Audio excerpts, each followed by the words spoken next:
We've taken a look at our fair share of budget games here on Bullet Heaven, but never the sort of mobile shooting shovelware that is found on modern cellular phones. Usually these games are free and stuffed with ads, but what if they made it to a home console? What then? Well, we might just have the answer. Pacific Wings is a vertical, previously unclassified shooting game breed that we're now coining Shmuvelware. Pacific Wings started life as an Xbox indie game all the way back in 2012. But in its current form, it was first released as a download for iOS and Android mobile devices and has now made it to the Nintendo Switch. It can also be found in many other places, including the New Zealand PSN store. I don't know. That's random. It's also now $5 rather than free, so what's worth mentioning here? Well, let's take a closer look.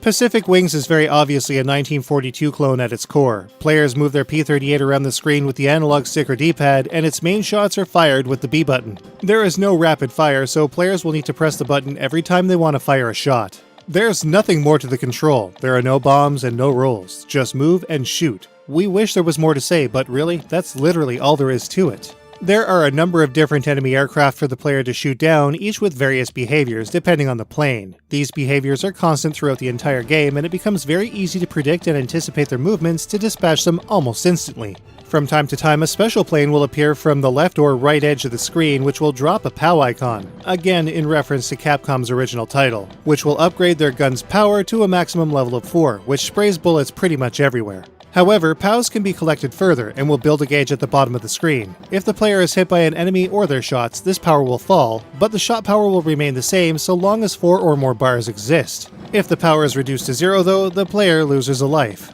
But it can also get to the point that the gauge will stop growing too. A total of 15 segments will display, but more will still be present after being collected, evidenced by the gauge not growing after a POW is picked up, but not reducing after immediately getting hit. This, in addition to a life stock and a much too generous extend score, makes for probably the easiest 1LC we've yet seen. And we finish the game with 20 lives. One thing that Pacific Wings does that most shooters of its kind do not is give advance warning of planes coming up behind the player. This makes things very easy to anticipate, but it's not at all necessary. At the very least, omitting this indicator would make the game at least a bit more challenging. But you know what really shines in this game? The controls. They're amazingly sharp and exhibit no input lag. It's pretty amazing given the rest of this game's obvious shortcomings. We definitely gotta give Pacific Wings credit where it's due.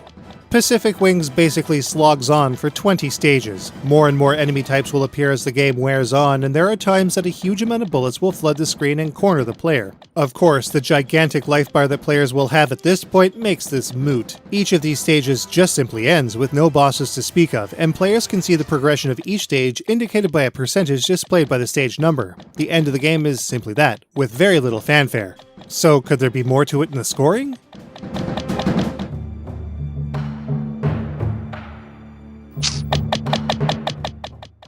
Not really. The scoring system in Pacific Wings is simple. Shoot as many enemies as possible. There is theoretically a finite maximum score that can be easily achieved as long as the player takes out every enemy in the game. Easy enough to do at shot level 4. There are also no online leaderboards to Pacific Wings, so a screenshot in social media is all players will have if they want to flex on their peers in this essentially pointless title.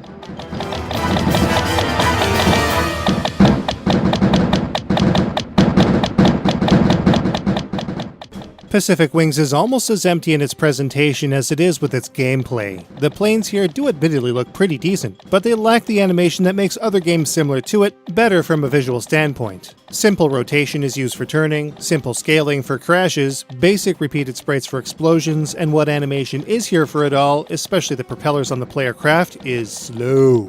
There are also big inconsistencies with some of the enemies versus the backgrounds. Apparently these ships are the size of entire mountain ranges when compared to the tiny cityscapes, for example. It should also be noted that the menus exhibit bad, irritating scaling, and some of the text is super blurry, particularly between stages.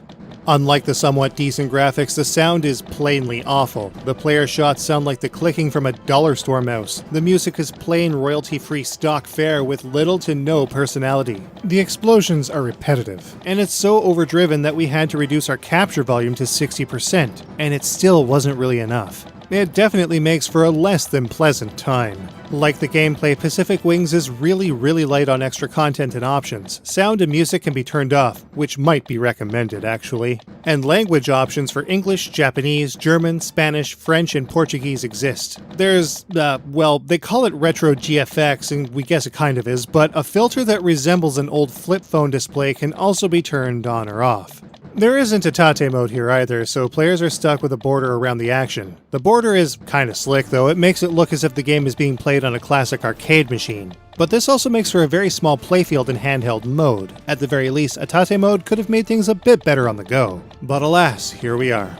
So yeah, that's basically all there is to Pacific Wings on Nintendo Switch. I wish there was more to say, but So how does Pacific Wings stack up? Let's take a look.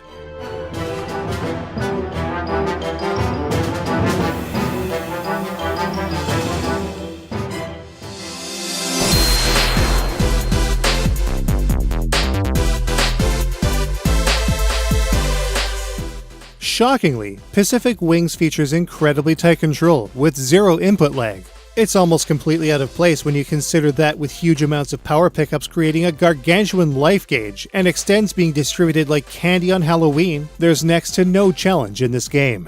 20 stages sounds like a lot of playtime, but the stages here are short and lack any challenge whatsoever. 30 minutes or less is all anybody needs to see literally all it has to offer.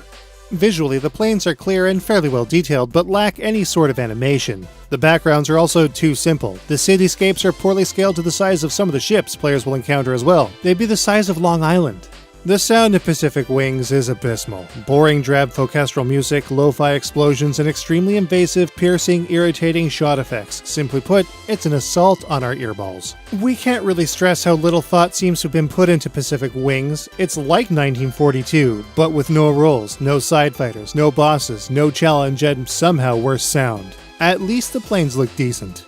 Pacific Wings is only $5 US, but most other versions are free, so this translates to a fairly poor cost of value, especially since only a half hour is the upper limit to this game's playability. Well, that was a thing. Shmuvelware at what could actually be its best in a way. It's like a supersized serving of fast food for your shooting appetite. It tastes alright, but it's dripping with grease and completely lacks nutrition. Pacific Wings is empty on just about every level, except surprisingly its control. That alone is weird enough to pique our interest, but Pacific Wings still isn't worth the sum of its parts, and it gets a 1.5 out of 5. If you want to play Pacific Wings, it's available most places except for Steam. It's about $5 on Switch. A North American PS4 version is allegedly coming soon, but available now in New Zealand apparently, for way too much money. We'd recommend the mobile version given that it's free. With ads, sure, but free. Alright, that was an interesting diversion that kinda came out of nowhere, but now it's time to play something fun for a change. Well, we hope. See you all in the next episode.